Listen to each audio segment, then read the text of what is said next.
Wassalatu wassalam ala rasulina nabiyina maulana Muhammad wa ashabihi wa alihi wa ashabi ajma'in. Rabbi ishrah li sadri wa yassir li amri wa uhlil uqdatan fi lisani yafqahu qawli. So I think I've kind of dug my grave this week because I picked a really difficult topic and I'll do my best to explain it.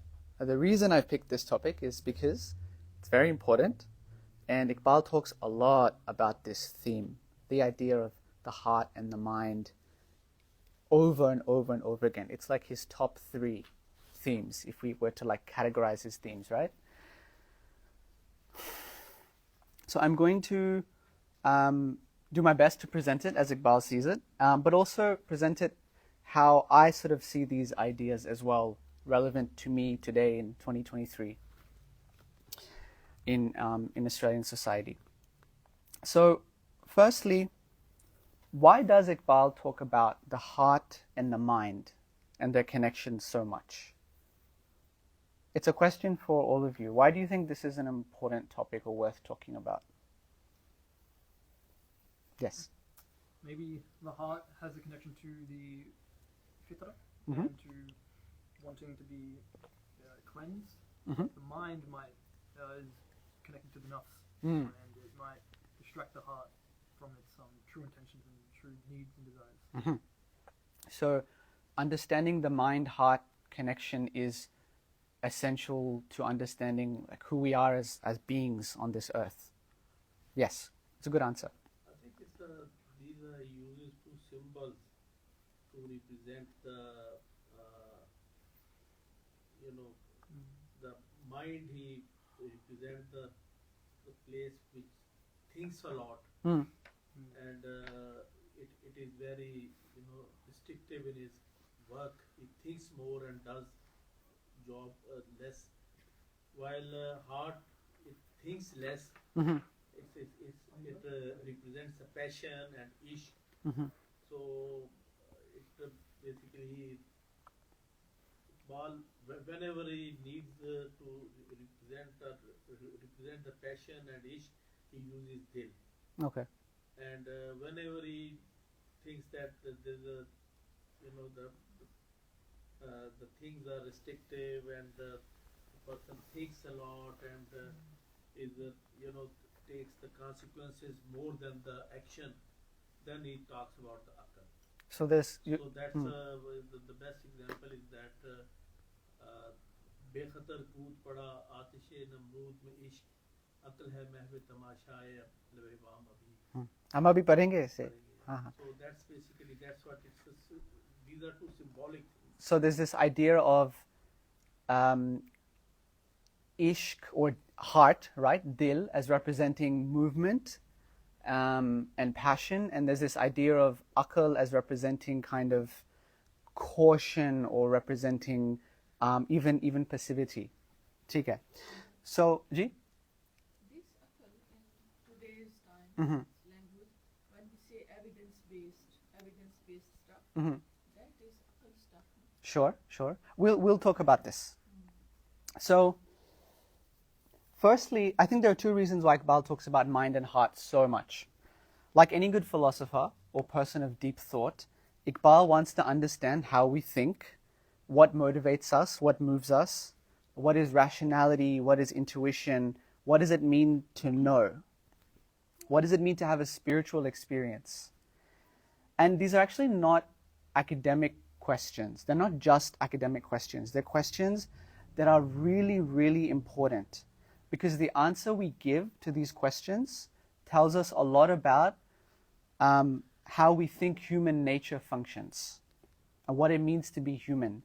If we're not, as Sheikh Hamza Yusuf says, if we're not philosophizing, someone else will do the philosophy for us. And we'll fall into someone else's scheme or someone else's way of thinking, right?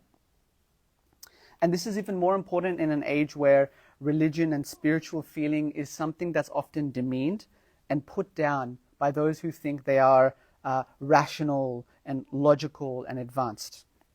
This is actually quite a familiar script. Now, in his prose magnum opus, like his most sort of important work, Allāmah Iqbal says, this is a bit of a philosophical sentence, so bear with me. Knowledge is sense perception elaborated by understanding. So we see, we listen, we hear, and then we think. We kind of like make sense of what our senses are giving us, right? This is what knowledge is, and it's actually a very basic definition of knowledge. And the Quran is full of exhortations for asking the reader to think and reflect and ponder. Full. For example, alam tara, right? Have you not seen? Alaysa, is it not like this? Alaysa Allahu kada wa kada, isn't God like this and like this? لَعَلَّهُمْ يَعْقِلُونَ, so that they may think. Perhaps that they may think. لَعَلَّهُمْ يَتَفَكَّرُونَ, so that they may ponder. أَكْثَرُهُمْ لَا يَعْقِلُونَ أَكْثَرُهُمْ لَا يَتَفَكَّرُونَ. But most of them don't ponder, they don't think, they don't reflect. The Quran is full of these sort of rhetorical flourishes and questions and challenges to the reader. وَتِلْكَ الْأَمْثَالُ نَضْرِبُهَا لِلنَّاسِ لَعَلَّهُمْ يَتَفَكَّرُونَ. We sent down these examples to the people so that they may think. So we should never say that religion doesn't ask us to think. We should never say that we have to turn off our rational faculties and not ask questions and just believe blindly. That's not at all what a healthy perspective is. Yet, there is something else. Correct me if I'm wrong. Actually, the only person who could correct me is Sheikh Zohair, who's not here. Correct me if I'm wrong. Rhetorical question. But the Quran never uses aql. What does aql mean? Reason or mind or intelligence. The Quran never uses aql as an independent noun. It never uses the word like separately as an independent noun, right? So the idea of the mind as a separate, independent, like entity doesn't appear in the Quran. This isn't how the Quran works or thinks. And in fact, the idea of a separate faculty of mind can be considered a very modern European idea, actually. We have to be aware of the history of ideas. We shouldn't fall into the mistake of thinking this is how people have always thought. This is how people have always thought about society and about human nature and whatever. There's always like a backstory, a background to all of this. Although I'm not an expert on this topic. So when the Quran does use these verbs, يَعْقِلُونَ يَتَفَكَّرُونَ, so يَعْقِلُونَ comes from aql, right? They think or they reflect. How is it using this idea? What is يَعْقِلُونَ? What is يَتَفَكَّرُونَ? Who knows anything about Arabic grammar here? What are these words? Verbs. They're verbs, exactly. A verb finished or unfinished is a process, right? It's an action on the way to a particular destination. It's not the destination. Iqbal in his reconstruction goes on to say,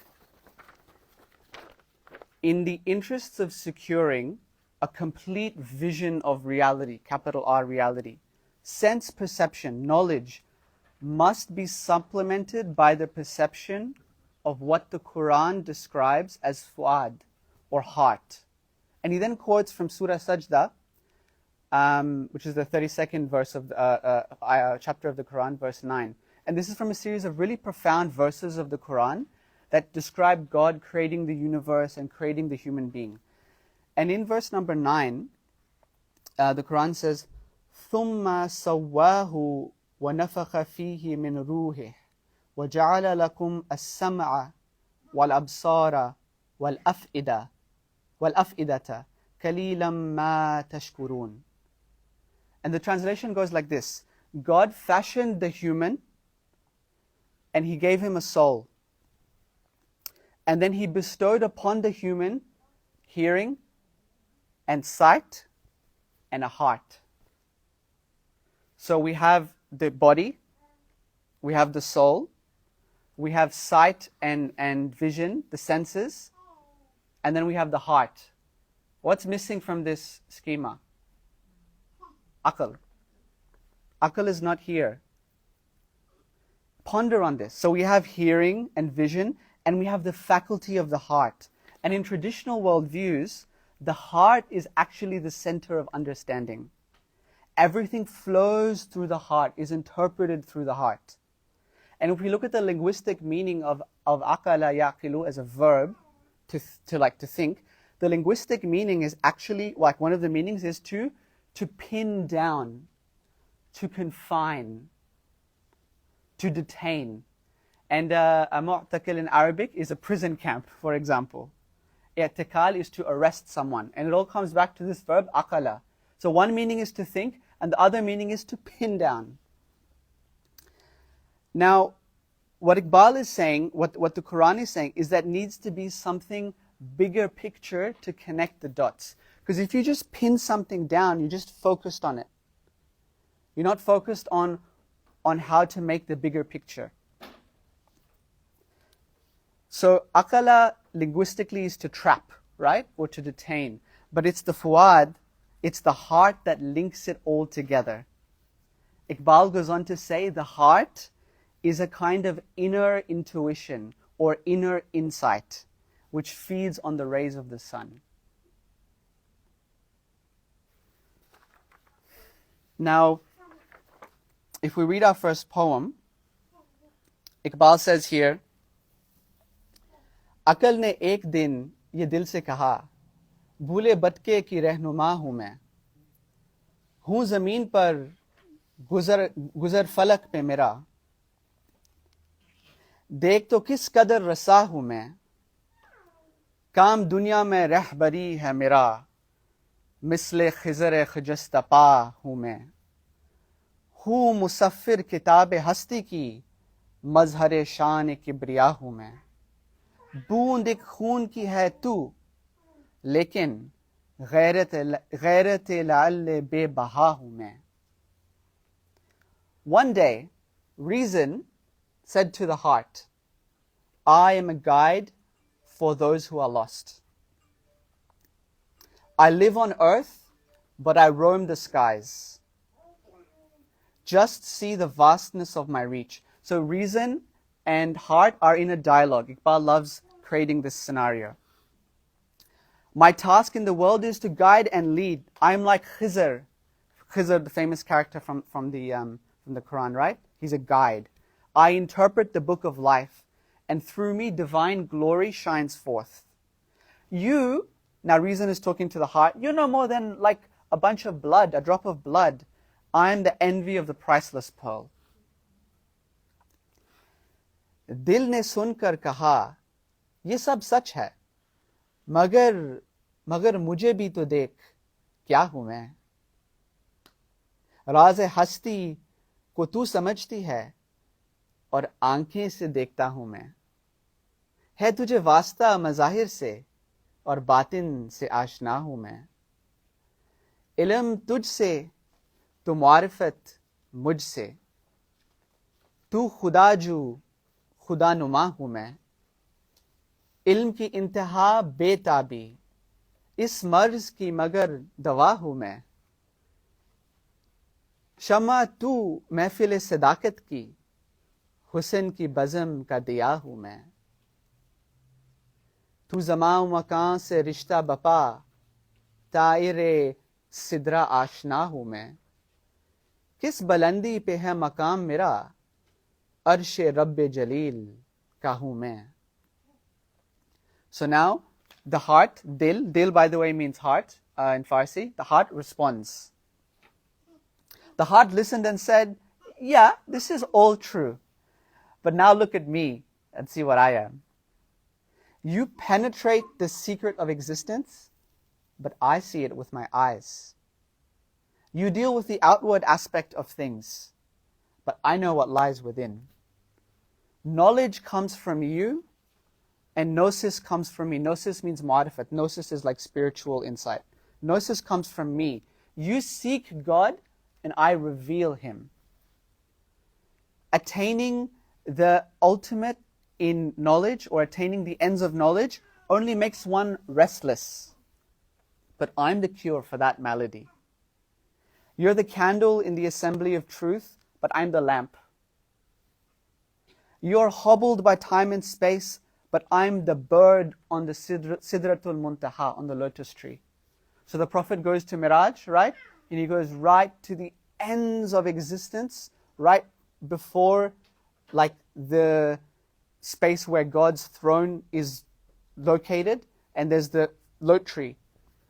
But we know time is relative, because when the Prophet returns, not a single moment has passed, or just one moment has passed. So the heart says to reason, you're trapped in time and space, but I'm timeless. My status is so high, I'm from the throne of the God of Majesty itself. So this is so powerful, this is so beautiful.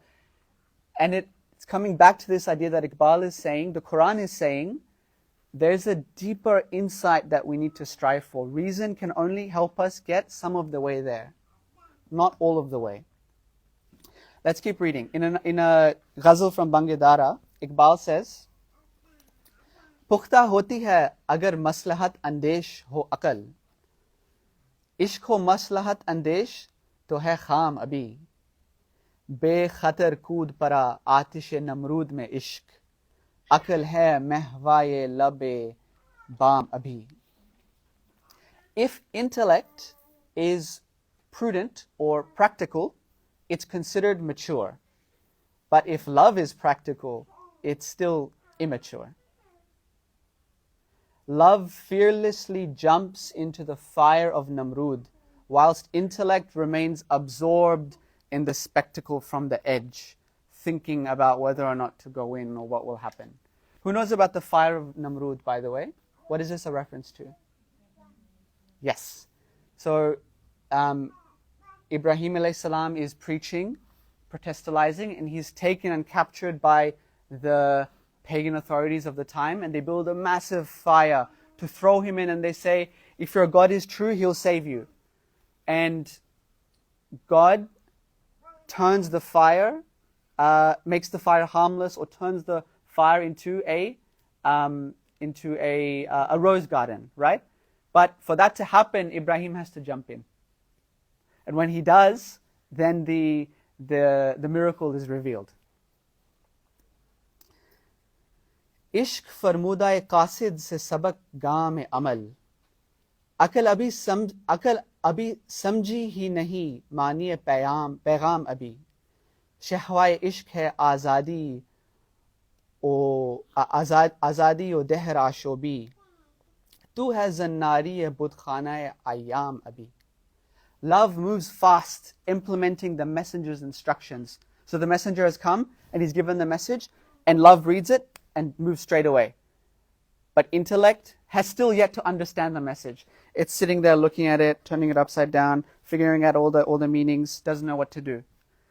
The way of love is freedom and world revolution, or like turning the world upside down. But so remember, heart is talking to intellect. You're imprisoned in the temple of night and day.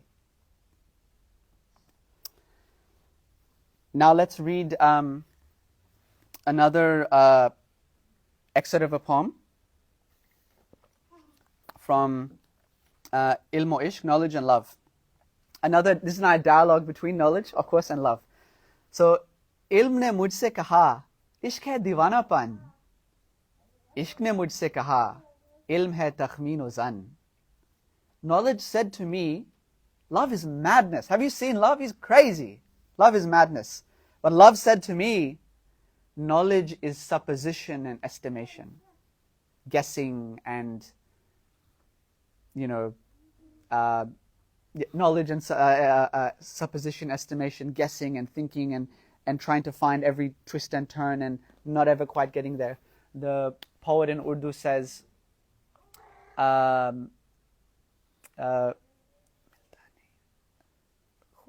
फलसफी के बहस के अंदर खुदा मिलता नहीं, डोल को सुलझा रहा है और सिरा मिलता नहीं. that you can't find God in the debates of philosophy because it's like you're turning over a thread of yarn trying to find the end and you'll never find it. Or you're trying to undo it and you'll never undo it.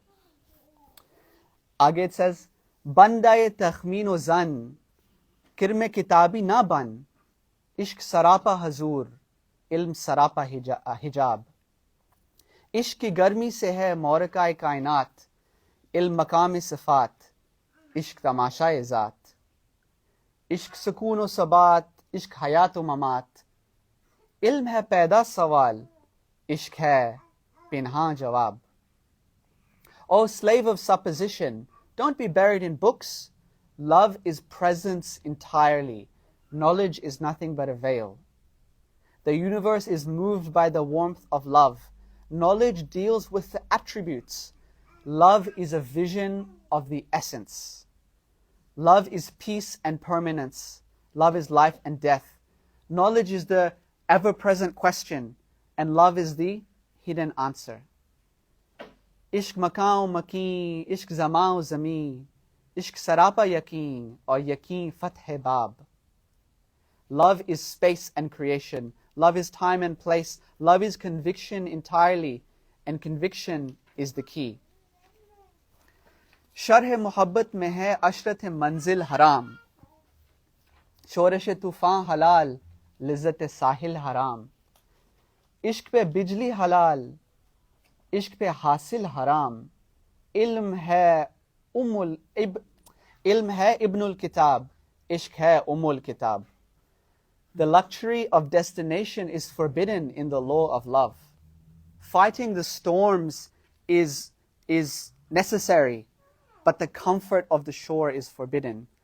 Love is lightning to the crops, whose harvest is forbidden. Knowledge is the child of the book, and love is the mother of the book. One way to think about these verses, there's like many ways to understand it, but when I read them, I think of maybe the arrogance of intellect. And intellect thinks it has reached a destination and it's ever sure. But as Muslims, we're always asked to keep striving and struggling against our nafs and keep working on ourselves, you know. And we'll never perhaps ever get to this elevated state, but life is about this struggle. So this is one way to read what he's saying here. When you have ishq deep within you, you know that you have a destination to go to, and the thing you're meeting at the end of the destination is Almighty Allah, and you want to be at your absolute best for that meeting. And life is a preparation for that meeting. And what a wretched person it is who is denied that meeting. I was reading, I was preparing for this lecture, and I came across this beautiful hikayat from Maulana Rumi in Iqbal's book, and I wanted to share it with you. Now, Rumi is not just a poet, right? Rumi is not just a mystic. Rumi is also a scholar and a theologian. Rumi is someone plugged into the intellectual and spiritual and theological debates of his time. And the thing that's brilliant about Maulana Rumi is he's able to translate such complex ideas for the common man. Rumi writes for the common person, for the peasant even. So he says, Daftar Sufi sawai do harf neest, juz dil asped misle barf neest, zade danishmand asar kalam, zade Sufi cheest asar qadam. The Sufi's book is not composed of ink and letters. It's not but a heart white as snow. The scholar's possession is pen marks. What does a Sufi possess? Footmarks. Hamchu siyadi suye ashkar shud, game ahu did, obar asar shud. Chand gamash game ahu dar khor ast, baad az an khud nafe ahu rahbar ast. Ra raftan yak nafas bar bue naf, khushtar az sad manzil gam o tawaf.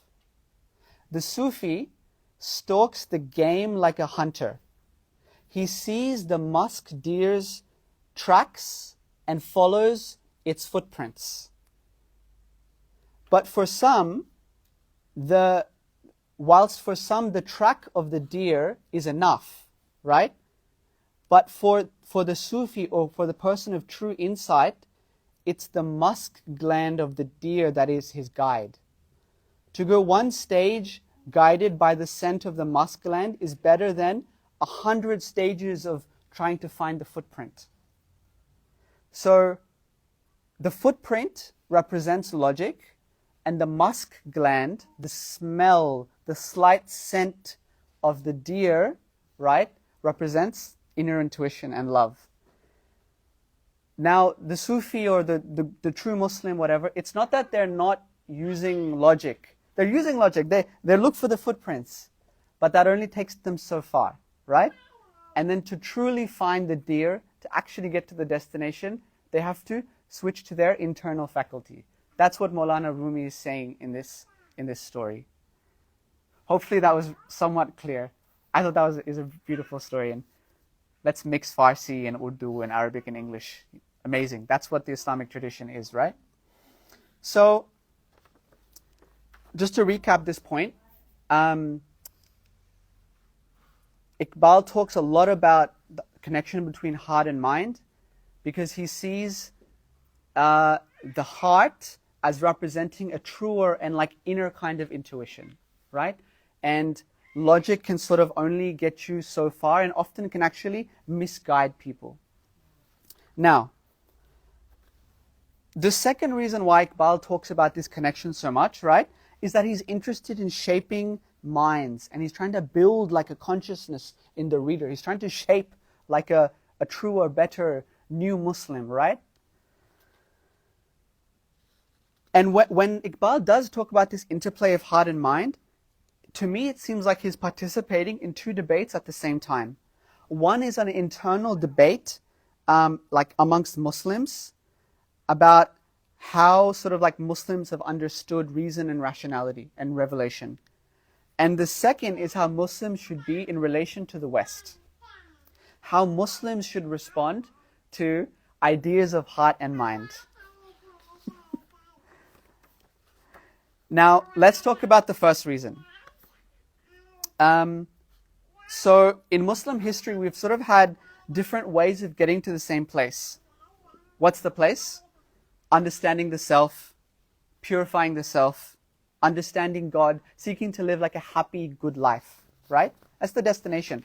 And in Muslim history, there have sort of been different ways to get there. Some of these ways have emphasized more logic and rationality. Other have emphasized more scripture. Other have emphasized the idea of exploring the heart, having a guide. We could kind of break them down into sort of like a philosophy approach, a legalist approach, and like a spiritual approach. Now, it's not that these are separate approaches. They're all connected, right? They all intermingle and overlap and intermix. So, for example, Ibn Tufail, who is a famous figure in Muslim intellectual history, writes one of the human history's sort of first novel, Hay bin Yaqzan. And Ibn Tufail is a philosopher. He's a student of Ibn Sina. He's a Moroccan Sufi. He's a theologian. And he's like a vizier in the government, all at the same time. Or think about Ghazali, who's a theologian and engages in philosophy and is someone really interested in spirituality. So all of these these streams kind of like exist at the same time, but we can kind of view them as like different inclinations. Okay? Now Iqbal takes like a definite position. He wants to de-emphasize the philosophical side of things. He thinks it has too many sort of non-Islamic ideas. And as discussed, he thinks there's a deeper sense of intuition that we need to tap into beyond rationality. He thinks that the philosophical side in many ways is barking up the wrong tree. He's not against philosophy. He is a philosopher, but he thinks it needs to be plugged into like a bigger picture.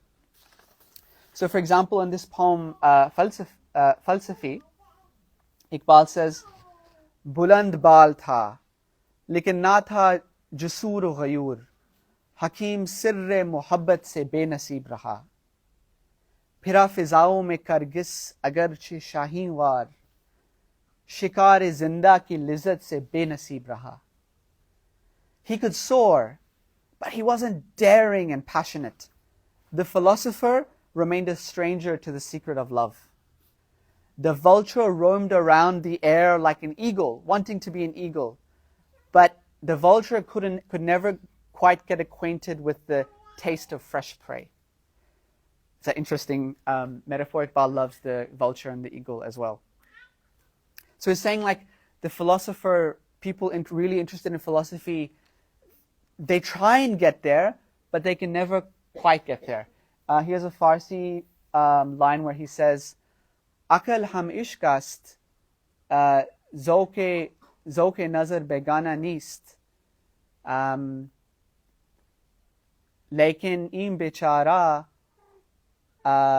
himmate rindana neest. So reason, just like love, also wants to know and see. But this bichara, this like wretched, this poor thing, that's reason, doesn't have courage. In another poem, Iqbal says, Heran hai Bu Ali, ke main aaya hoon kahan se? Rumi ye sochta hai ke jaun kidhar ko main. Avicenna, Ibn Sina, famous Muslim philosopher, wonders where he came from, but Rumi wonders where he should go.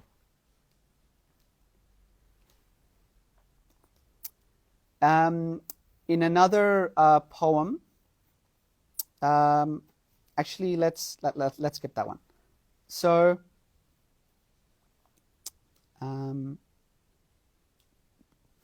just a second.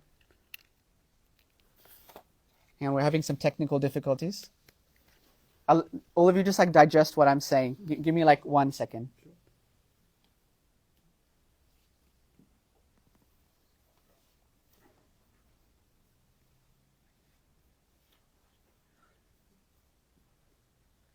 Okay. So that's Iqbal. He wants to kind of like de-emphasize the philosophical side of how to think about Islam. Not eliminate it, but just say that like it can't be the be all and end all. Now,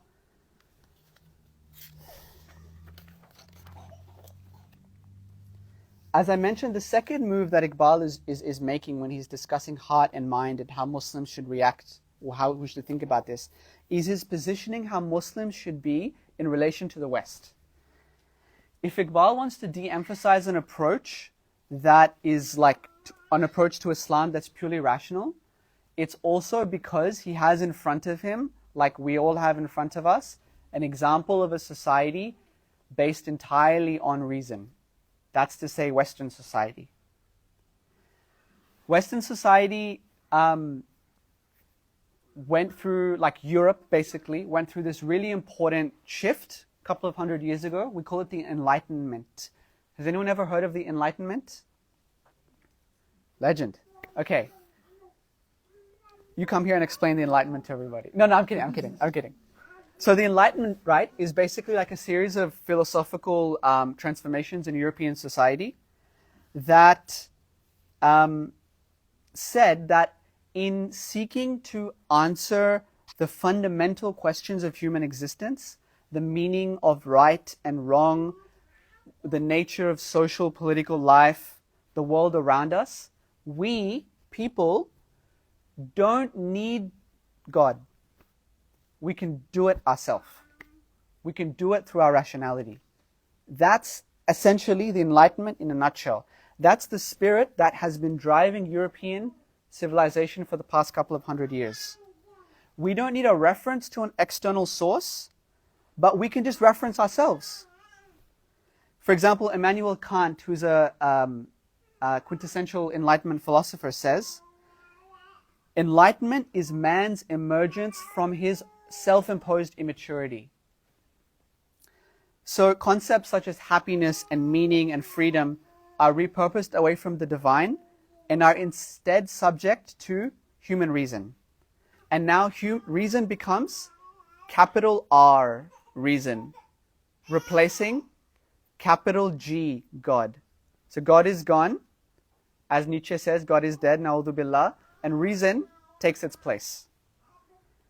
And when people do this, as the story goes, as Kant says and other people say, you become enlightened. Literally, munawwar, pur nur, you become like a better, more advanced, more rational, advanced human being, right? So Karl Marx, for example, says that religion is just a stage on the religion is nothing more than a stage in the development of the human mind. Religion is something backwards and primitive and immature, right? This is the narrative goes. Yet, as Iqbal and other dissidents have said, and as the 20th century has proved, we should have good reason to be skeptical of this story. The 20th century has sort of proven what happens when we let human civilization reference itself when it comes to morality. And there are like sort of no limits to the depravity that the human spirit can go. Zygmunt Bauman was a prominent 20th century academic, and he was a survivor of the Holocaust. And he writes about the Holocaust, and he says that the Holocaust wasn't an aberration. It's not like something went wrong in Europe. Actually, the Holocaust is a logical and rational conclusion of using reason.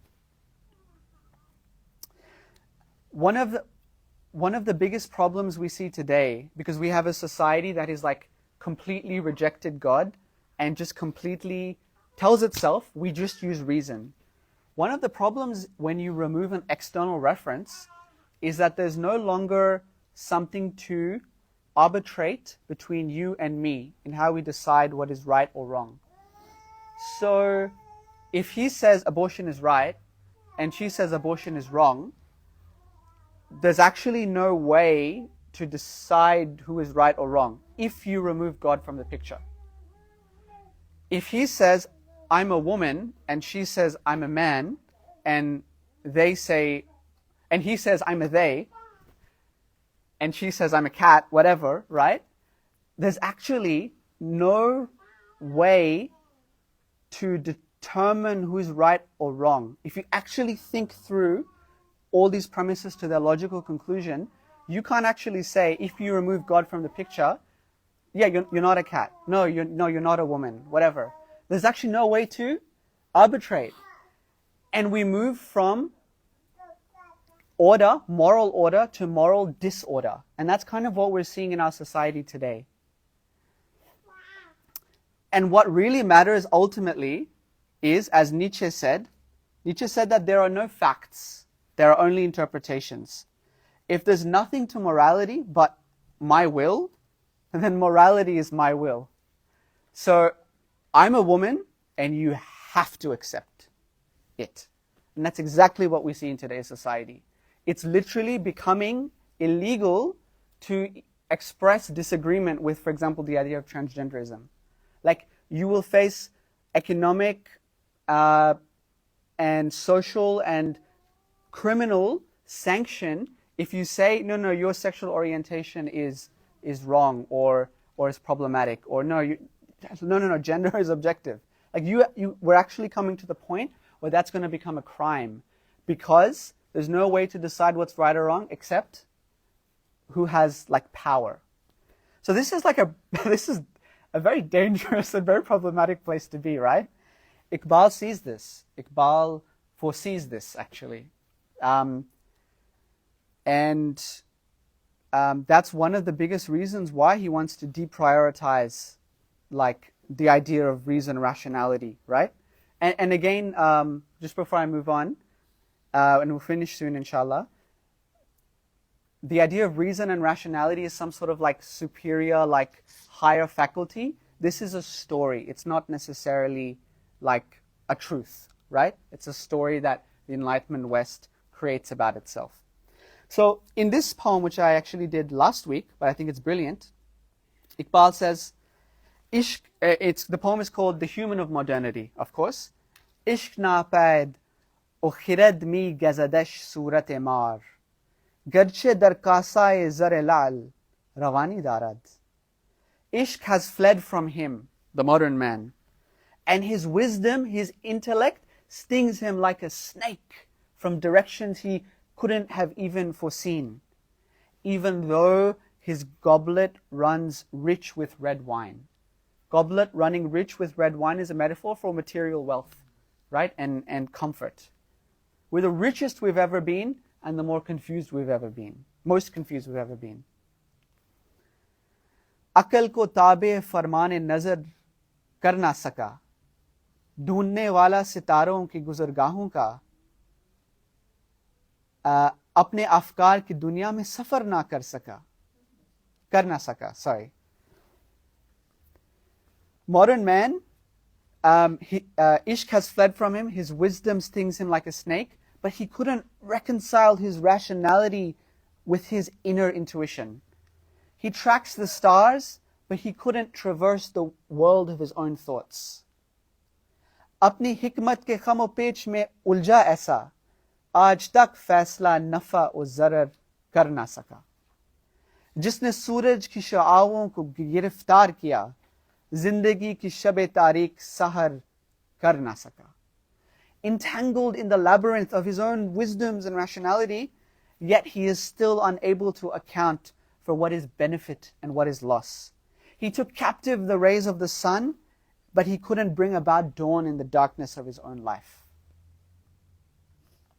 In another poem, Iqbal says, मैं कैसे समझता कि तू है या कि नहीं है, हर दम मुतगय्यर थे खिरद के नजरियात. How could I know if you, God, are or are not? For reasons, foundations changed with every moment. Again he says, खिरद वाकिफ नहीं है नेक व बद से, भरी जाती है जालिम अपनी हद से. This reason of mine knows not good from evil, and it tries to exceed the bounds that nature has fixed. खुदा जाने मुझे क्या हो गया है, खिरद बेजार दिल से, दिल खिरद से. I know not what's happened to me. My reason and my heart are in conflict with each other. Whereas Iqbal says we need to subordinate like reason, rationality to the heart, right? Okay. Where are we? Okay, we'll finish soon. Now, I want to talk about like another reason why it's so important to think about the connection between mind and heart. You know, I know 5 people who I sort of grew up with, 5 Muslims who have left Islam or who have gone so far away from Islam that they're just Muslim by name and sort of social convention, and it's just easier to just say, yeah, I'm Muslim. But as I sort of discussed in my talk at last Faith Circle, being a Muslim is not a label. It's not even about things we do. It's about a deeply held set of beliefs about human nature and human purpose that are then like actualized, right?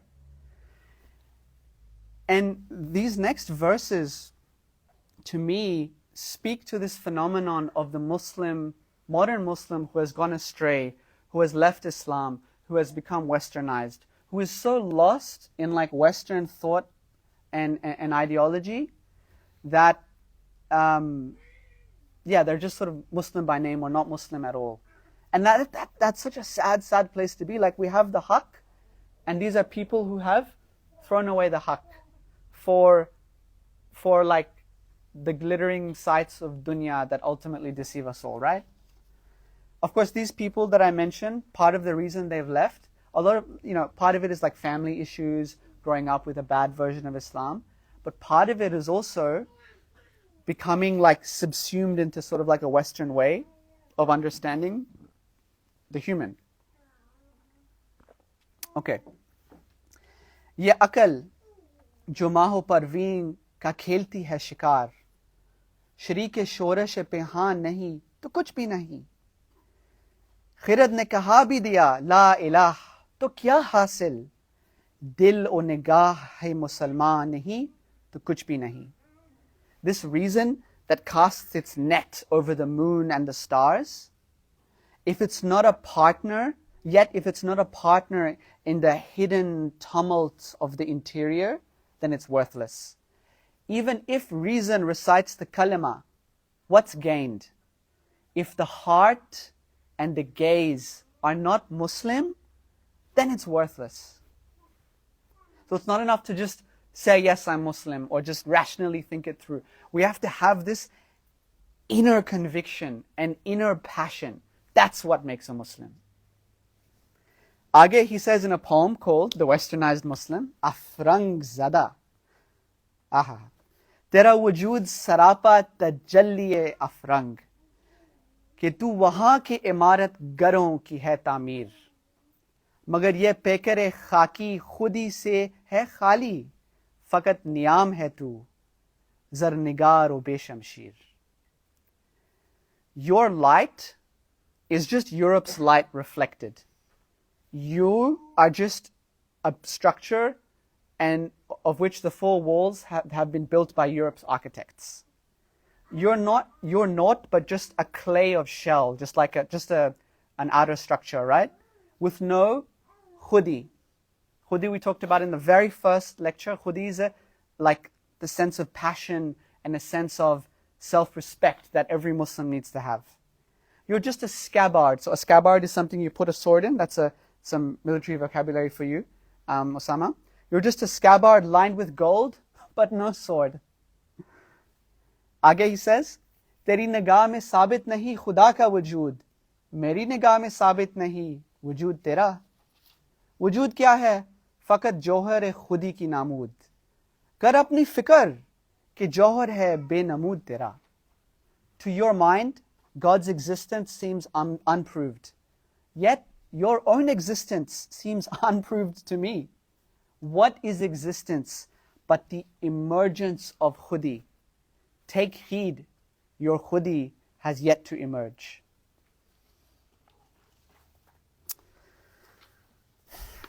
Now, let's finish with this last poem. And this is it's like a prayer, and it's such a beautiful call to action. And here Iqbal says, "Garche tu zindani hai asbab hai, qalb ko lekin zara azad rakh." Though you are still bound by cause and effect, though you are yet still bound by cause and effect, so sort of like trapped in reason, or you don't have khudi, or you don't have ishq, try and keep your heart a little free. Qalb ko lekin zara azad rakh. Akal ko tanqeed se fursat nahi. Ishq par amal ki bunyad rakh. Reason is ever based on criticism. Establish your foundation of deeds in love. ए मुसलमान, हर गरी पेश नजर है, आया ला युखल्लिफुल मिआद रख. O Muslim, always keep in your mind this verse, la yukhalliful mi'ad, that God breaks not his promise. Ye lisan al-asr ka paygam hai, inna wa'dallahi haqqun. Yad rak. Sorry, fix my Arabic grammar. Inna wa'dallahi haqqun. Always remember, verily the promise of God is the truth. So I'll leave a bit of time for questions. If anyone has any thoughts or comments or clarifications, please let me know.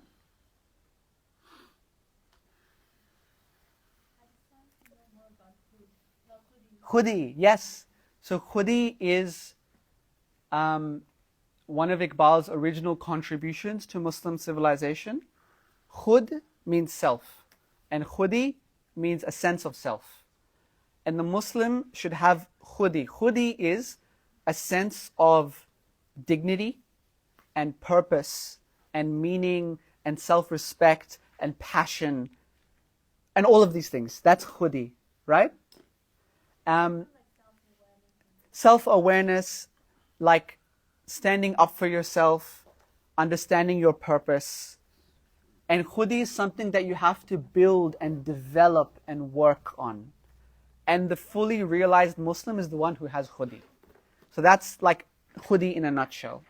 And Iqbal says everything has a khudi. Like God has a khudi, you have a khudi, the planet has a khudi, this book has a khudi, whatever. It's very philosophical. But khudi is something that has to sort of be like worked on and developed and like realized and manifested.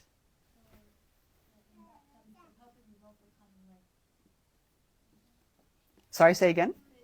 In that term, the purpose is also coming like finding out the purpose of The one who knows their purpose and it doesn't play around in dunya and doesn't get lost in, the falsities of dunya, that person has khudi. Yeah. In English, we can say it's a positive ego of a human being. That's khudi. Say. And a person needs khudi when he is slave, when he is, very down, and he is living in an age of darkness. Then he needs khudi to, bring him up, develop himself, and get independence. So that's why Iqbal, khudi is a very important message in it. Say. Anyone else? So why do you think Iqbal contrasts akal or reason with the whole thing's issue? Why not with just don't listen to your reason, just do your prayers and do your 5 obligations? Why ishq? So ishq is like, it is an inner intuition. So as I discussed in the beginning, the message is not don't think. The message is think with your heart as the locus of your existence. So your question is, why does Iqbal posit like reason and ishq? That's your question? Why ishq? Why Iqbal, that's basically, I believe that's how the Iqbal, represents himself. He always gives 2 things. When he talks about khudi, he also talks about bekhudi. When he talks about akal, he also talks about the dil. And similarly, when he talks about the eagle, he talks about the vulture. So he basically compares the 2 different things to give the comparison to the Muslim. So it's a powerful rhetorical tool, but B, it speaks to this like idea of we have one faculty of sense inside, which is like reason, but then there's a deeper faculty, dil. That's and the deeper faculty needs to be dominant over the faculty of reason. Not eliminate it, but it needs to be the driving force. Hopefully that's kind of an answer. Ji. Also sometimes in the religion, if you bring the reason in the religion, you can't believe. There are few things we have to believe without any reason, without unseen. That's Ghaib. That's a part of our religion. We have not seen the God, but we believe in the God. We have not seen the angel, but we believe. We have not seen the the life after the death, but we believe it. So if we bring everything reason, and if we bring reason to the God, that how God is, why God is, where God is, then we can't believe it. So sometimes we have to leave the these reasoning and just believe it. And I would thank you, Baba. And I would just say one last thing is that it's not a dichotomy between ishq and reason actually, because as I was trying to say in my explanation of the Enlightenment in the West, reason is kind of like a facade, and what's actually behind reason is nafs, right? What's driving all of these problems today, or like the biggest problem in the world is the problem of nafs, right? And so nafs wants to dominate and control, and nafs is self-centered, but ishq is selfless, and ishq gives everything to something else, right? So that's kind of like the actual dichotomy in a sense. Okay, so we'll stop. Thank you all so much. We'll finish with the dua.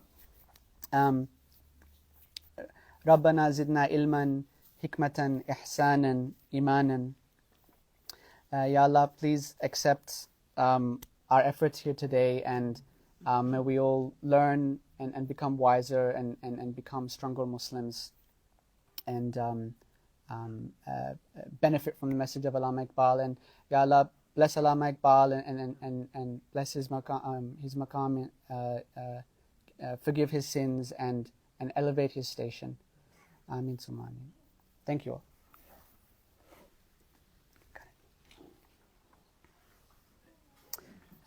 Next week is the last session.